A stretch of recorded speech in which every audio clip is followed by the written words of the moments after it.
Okay, so this is the week that we pretty much been waiting the entire football season for. It's Super Bowl week. And I'm here to give my thoughts on the game. I'm here to give my thoughts on some of the storylines leading up to the game. And I'm here to give my prediction for the game. Um, I gotta say this. I think this is going to be a very interesting game. This might be the most interesting game of the season because it's going to be the ultimate. This is going to be the ultimate battle of the season of this season: an unstoppable force versus an immovable object. Who's going to win? The unstoppable Kansas City offense or that defense that has been terrorizing the NFL pretty much all season? Even though I think they have the second best defense, still one of the top defenses in the NFL. So I'm really interested to find out who wins this game. I don't know if I want to watch it though. Like I don't think this Super Bowl is going to interest me much. Most likely I'm gonna watch. I'm still trying to decide whether or not I really want to spend the time watching it, but I may watch it. And the most interesting story that I'm going to be looking at is how Patrick Mahomes is going to figure out this defense. Will he be able to figure out this defense? Because San Fran has monsters on that defense. Nick Bosa is one of them. They have Arik Armstead. They just have a bevy D Ford. They have a bevy of defensive linemen that could just get to you. And I really want to see who's going to win, D Ford or the Kansas City Chiefs, because this is almost, what do you call it, serendipity, where D Ford made one mistake. It cost them pretty much, it led to them losing the game, but he made one mistake and they traded him away. The team he went to got to the Super Bowl. So now he's facing off against his former team. That is an extremely interesting storyline. Will D Ford have the game of his fucking career and down the team that gave up on him because he made one bad mistake? That's going to be very interesting for me to witness. All right, but Kansas City has this knack. They have this knack. They're like a runaway train if you allow them to get going. Like once a train starts moving, it's really hard. I mean, really hard to stop it. And Kansas City is like a runaway train. It's like a train. Once they get going, it's going to be hard to stop them. And I don't know if the cornerbacks and the safeties have the speed. Now, you don't need talent to beat Kansas City. This was proven last year. What you need is a sound system, a complicated scheme where you can cause Patrick Mahomes to second guess his first decision, second guess his second decision, force him to ad lib, and force him to make plays out of his comfort zone. That's what New England did with him last year with the zero blitz, where they were pretty much up on their receivers, and it was really hard for him to get the ball downfield because they're like a quick strike offense. They are a quick strike offense. But all you have to do is you have to take the momentum away from them, and I think that you can derail them. That's what happened last season. So I think if San Fran can figure out a way to get that done, I think that Patrick Mahomes is going to have a really rough day. I don't think he has the running game that's going to be able to free him up. I don't think that their defense is going to be able to stop those running backs in San Fran consistently. I don't think that the defense is going to be able to check George Kittle. I don't think the defense, I really do see holes in this team. The only positive is Andy Reid, Patrick Mahomes. The only positive.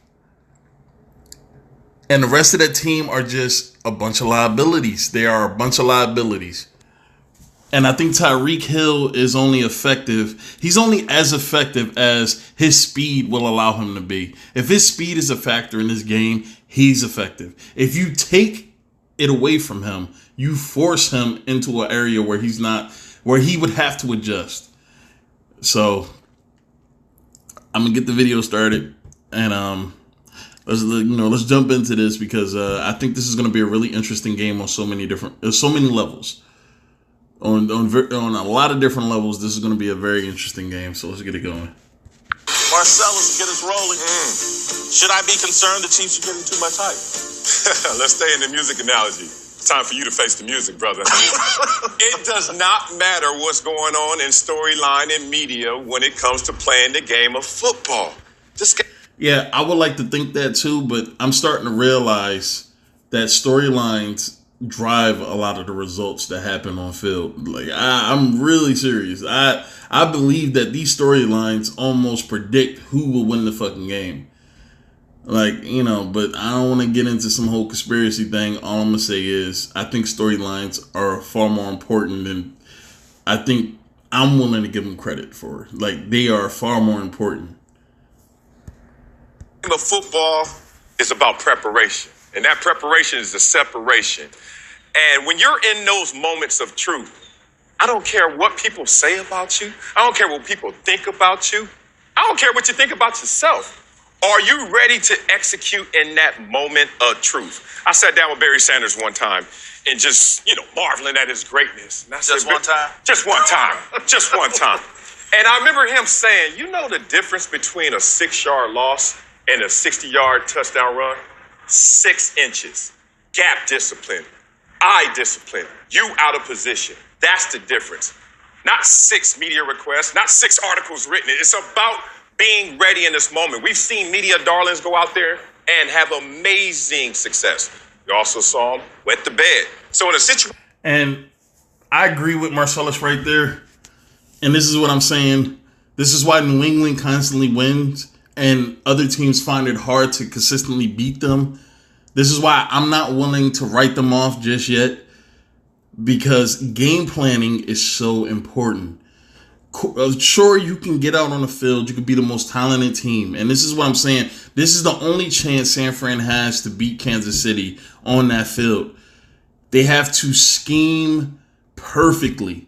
You have to scheme, and you got to ask yourself. And this is how you determine who you think will win the game. You got to ask yourself. Do you believe Kyle Shanahan has the scheme to stop this guy? Because it's not about Jimmy Garoppolo. It's not about that offense putting up points. It's about preventing Patrick Mahomes from hanging 50 on you. It's about preventing Patrick Mahomes from going off. If you can hold Kansas City to less than 20 points, you have a great chance to beat them. Because, this team gets on the field and they are expected to at least put up 30 points. At least 30. And that's like a low ball, number. At least 30. People have the expectation this team is going to just put up 30 points straight out the gate.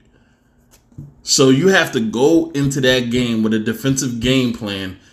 And it's going to be hard because you never know if the game plan is the game plan you use, if it's going to work. You never know. You just got to hope that you prepared good enough. You have contingencies in case plan A, plan B, plan C fall through, that you have some backup plan that's going to keep you in the game and give you a chance to win in the end. And I like to go back to New England because they are just a microcosm of what the NFL, just what the NFL should be studying, man. Because Bill Belichick, the players that play for Bill Belichick, they say it a lot. They say when these plays happen on the field that people are like, oh my God, I can't believe that happened. Like the Malcolm Butler interception. Like a lot of these plays, like the onside kicks and stuff like that, they practice these things throughout the year. And most players and most teams will be like, well, we're not going to practice nothing that we don't think is going to take place. We're going to only focus on the things that we believe is going to be important. And Bill Belichick is one of those coaches that covers every base because you never know what's going to happen. And I think Kyle Shanahan needs to be that meticulous.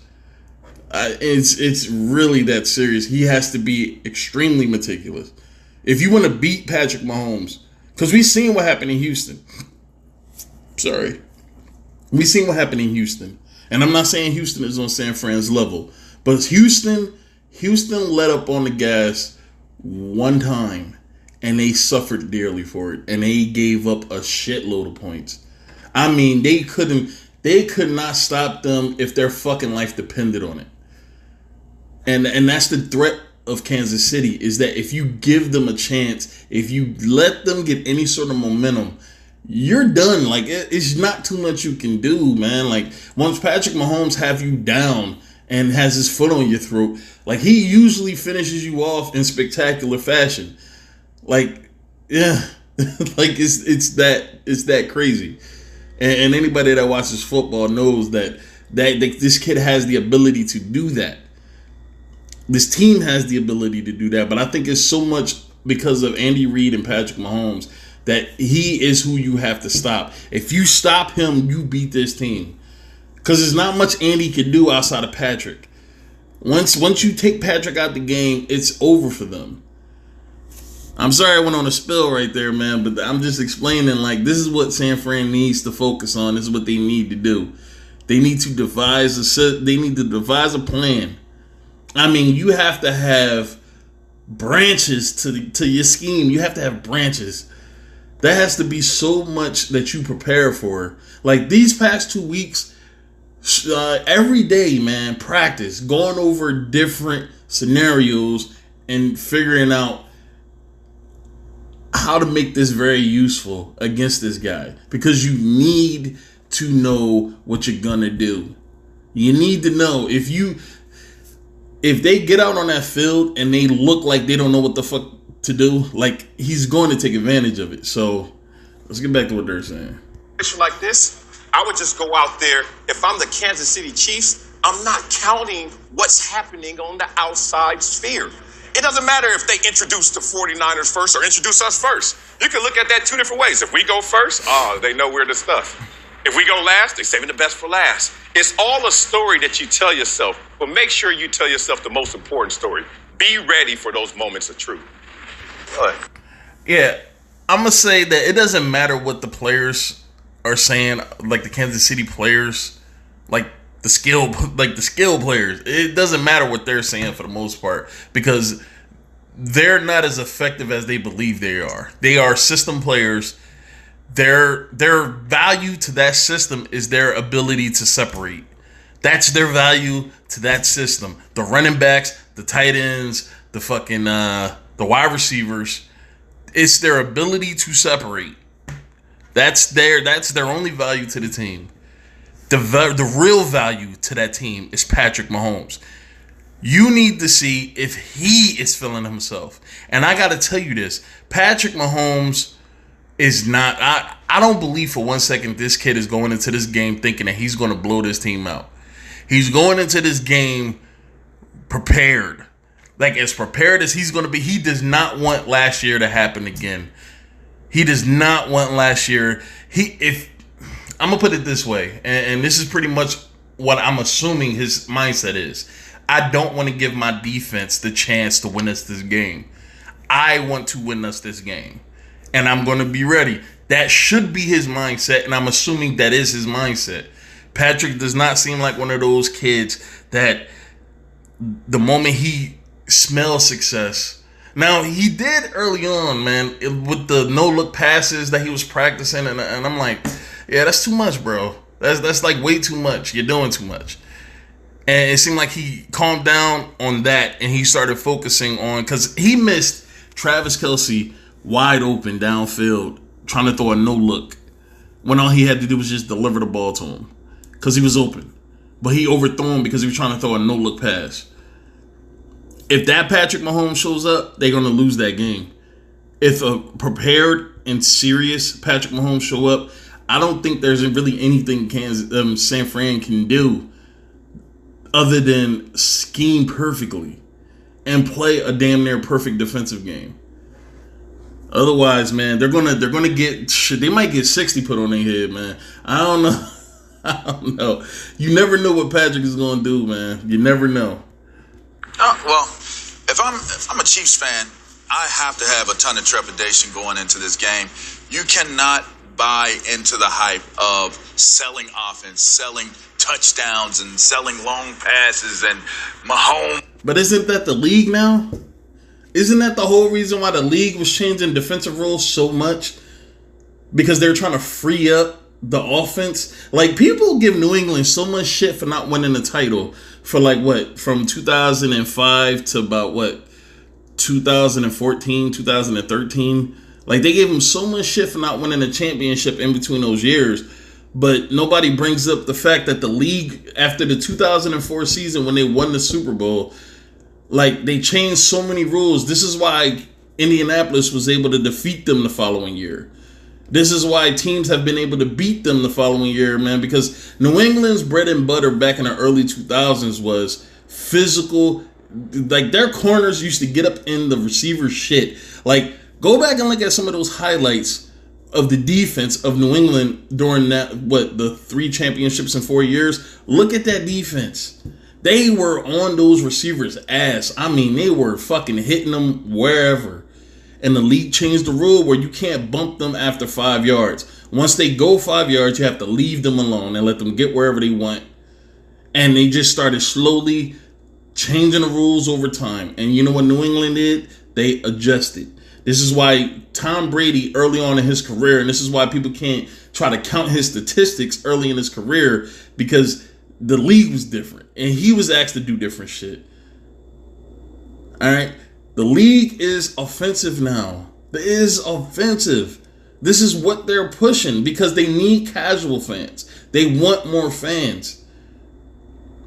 It's like the whole prohibition thing, man. Not the prohibition thing. It's the equal rights thing. I'm sorry, I had something completely different in my head. It's the equal rights thing, man, where they started allowing women to smoke cigarettes and allowing women to work and shit like that, because having both sides contribute to the pool instead of one side, I mean, that's more money in the pockets of people that it really matters to.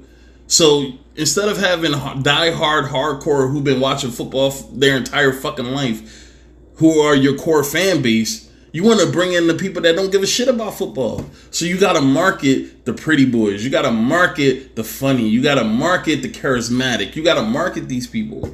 And you got to push them.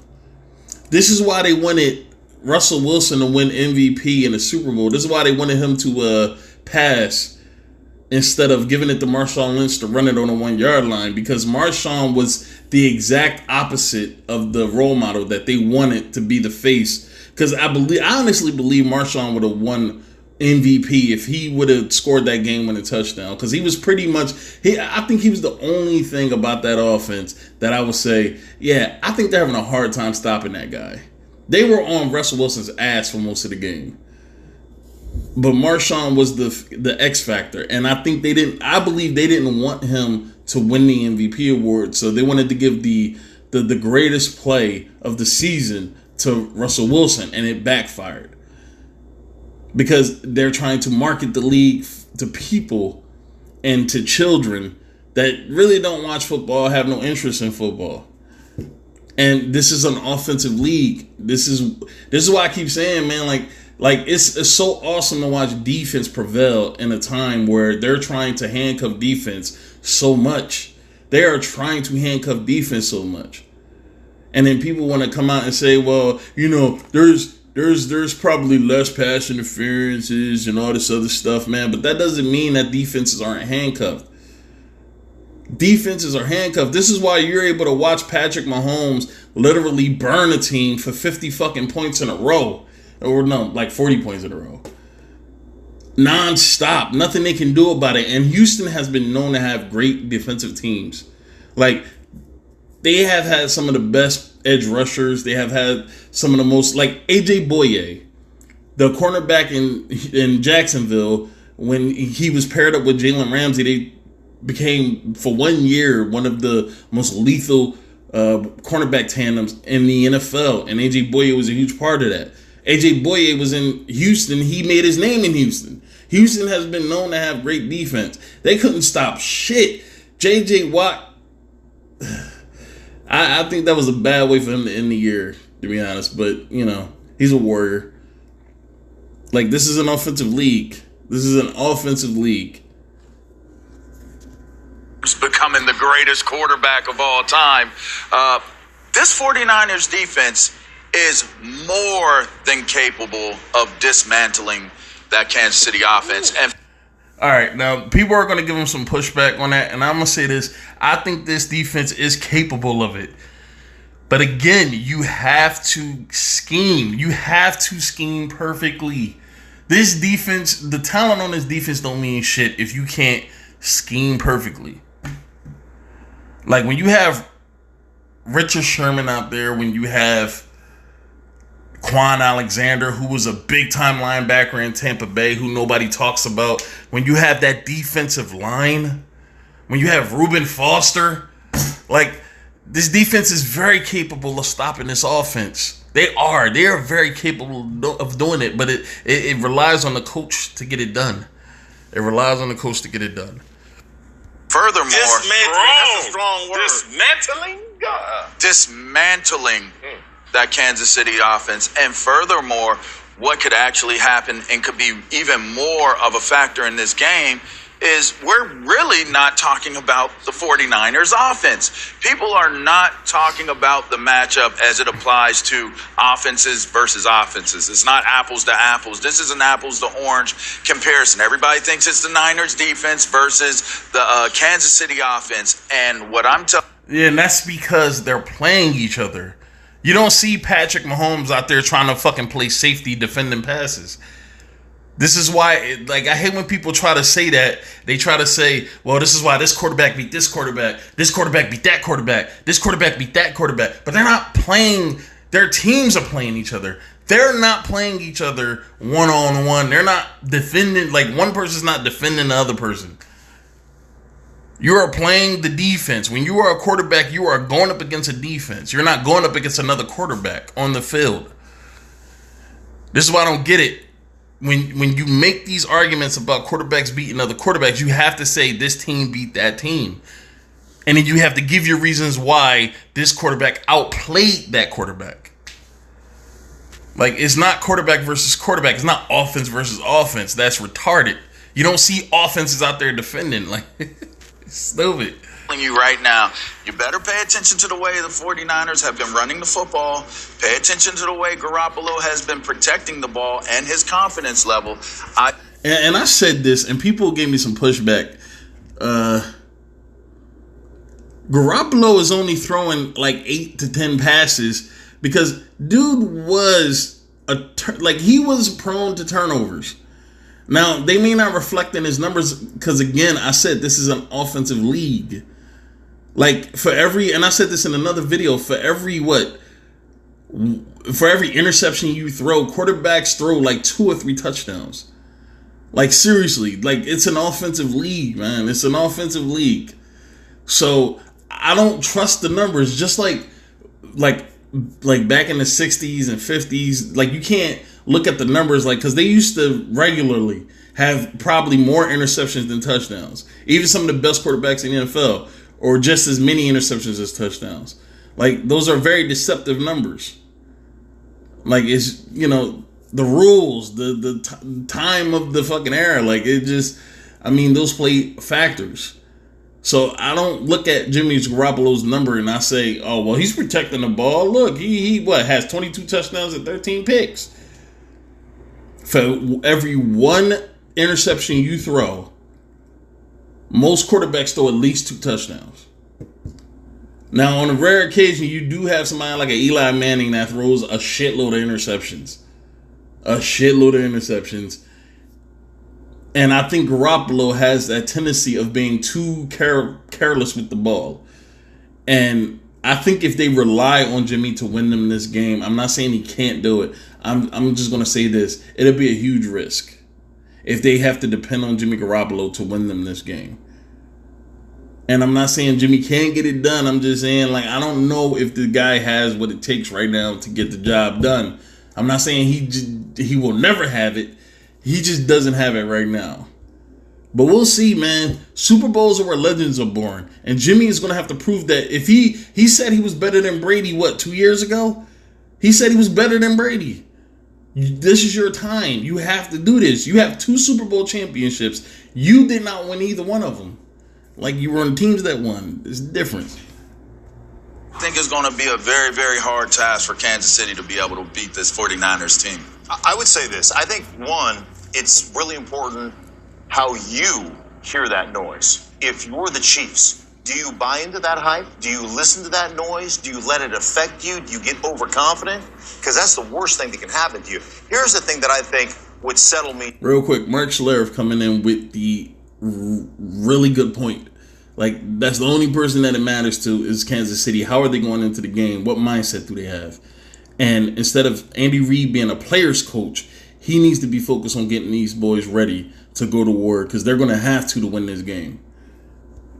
Down if I was a Chiefs fan, and I'm not because I hate the Chiefs with a white hot intensity of 1,000 suns. So, wow. But if I was a Chiefs fan, this is what would calm me a little bit. They have overcome adversity of a 24-0, 24-0 lead and a 17-0 lead, and they have stayed true to who they are. You know, the whole game plan when you face the Chiefs is, hey, the normal game has 11 to 12 possessions. Can we keep it down to 8? If we can keep it down to 8. Then because we possess the ball, we run the ball. And this is exactly what I'm talking about. And this is the only way they're going to beat them. Momentum. Kansas City's offense feeds on momentum. If you take that away from them, you have a great chance to beat them. If you allow them to get going, they are going to destroy you. Listen to me. I am not just talking out of my ass. Like, this is real shit. If you allow them to get going, they're going to kill you. If San Fran can keep the momentum as low as possible to no momentum, if you can keep their scoring to spurts, like a touchdown here, a touchdown there, to where when you get into the fourth quarter, they only got 14 or 17 points on the board, you have a great chance to beat this team. You have a great chance to beat them. The reason why New England beat them is because they completely destroyed their momentum in the first half. And then in the second half, when they started getting that momentum back, New England late in the fourth quarter was able to keep them at bay by disrupting their momentum. And they were able to hold on, but they held on to their, for their life, because that kid was coming. He was coming to win that game. And he just didn't have enough time. So, that's how you stop them, man. We're San Francisco, then we're all right. Well, what happens if Kansas City scores 6 or 8 possessions? It doesn't matter that you keep them down to 8 possessions. So, listen, if they had... If Kansas City only has 8 possessions in that game and they can at least score 5 touchdowns in that game, they're going to win that fucking game. Because I'll tell you, I don't think San Fran has the horses to keep up with that guy and keep up with that team. Because when the defense gets tired, and they will get tired because they're going to be chasing them receivers all over the fucking field. In the fourth quarter, when that defense is breathing hard, that offense is going to take their fucking head off. They have to do their best to manage them, keep them receivers in front of them, and be as physical within the rules as they can. And this is, again, I'm going back to New England. This is what New England does great, and this is why they're still able to win till this day. Is because they play it within the rules, but they bend the rules to where they don't break them. And I know people in the comments are going to be like, well, they cheat all the time. Yeah, well, every team cheats. It's just they're the only ones that fucking get snitched on, to be honest. But they bend the rules enough that where they don't break them blatantly on the field. And this is what Kyle Shanahan is going to have to figure out how to do. If I'm any coach in the fucking NFL, I'm trying my best to be friends with fucking Bill Belichick so I can pick up on what this guy does. Because this dude has a bevy of knowledge in his fucking head that is extremely valuable to any football coach. If this guy ever writes a fucking book on how he does his fucking job, I think that shit would be the most bought book by head coaches all over the fucking world. just come out and trucked both Houston and Tennessee from the start, if they never faced any adversity, I would be much more concerned about the hype that is going on right now. But because they've had to overcome those deficits, because they've had to overcome and fight through, that potential pitfall, it doesn't concern me that they're going to let their egos grow in what they've accomplished so far. We would both agree. All right, now I'm gonna end it here because I am running kind of high in this video, but I'm gonna give my prediction. Okay, I'm picking Kansas City to win this game, and here's why. I think San Fran has the pieces to win, but are they in great enough shape to last all 4 quarters? Because this is what I said before. When the 4th quarter gets there, and those DBs and those defensive linemen and those linebackers are breathing hard and they're tired from chasing that offense around the field, even if the offense doesn't score very much, if the game is close, within a score, and that defense is tired, Kansas City is going to finish them off. They have to do their best to manage it. Do I think they can do it? I don't think they can do it. I don't think they'll have enough because, and I could be wrong, but this is just my prediction. I think Kansas City is going to find an opening and they're going to completely throw the rails off the train at some point. I mean, damn, throw the train off the rails. Oh my God. What the fuck did I just say? Throw the train off the rails. And they're just going to go crazy. And I don't know if San Fran, because I don't trust in Kyle Shanahan. See, because Sean McVay was the guy.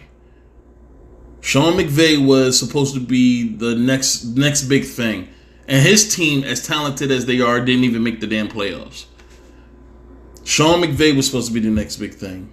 Matt LaFleur was supposed to be the next big thing. Cliff Kingsbury is supposed to be the next big thing. Zach Taylor is supposed to be the next big thing.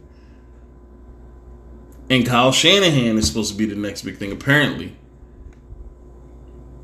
But being the next big thing does not ensure that you win. Being an offensive genius doesn't ensure that you're going to put up enough points to defeat your opponent in the biggest game of the year. So, I believe, and I think he would fucking deserve it if he can get it done. Andy Reid is going to be prepared. Now, Andy Reid has always been a victim of his own mistakes. Always. He's been a victim of his own mistakes. And I'm fearful. And this is the only thing that's making me a little hesitant about picking Kansas City, is that I think Andy Reid has always been a victim of his own mistakes. And I feel like he's going to make a mistake that's going to cost him this game. Because he always does it. For some reason, he just always does something. There's always something. Whether it's clock management, a bad play here, bad defensive play there. Like, there's always something. I mean, this is a guy that went to 4 straight NFC Championship games and 3 straight. Lost all 3. Then was able to get on the 4th time and then lost in the big game. So, I don't know, man. But I'm picking Kansas City. And if I had to pick a score, and this is judging if San Fran does a good job in the first 3 quarters. If they can keep them to around 17 and they could put up maybe 21, 24 points, I think Kansas City could stretch that 17 out to about 28 or 30, well, not 28, like 31 maybe, 31, 34. And I believe that they could probably win by a touchdown or 10 points. So I would say 34-24. I'm picking Kansas City. But that's it, man. This video went extremely long. Extremely long. But for anybody that was able to make it through, which I doubt it, but for anybody that was able to make it through, thanks.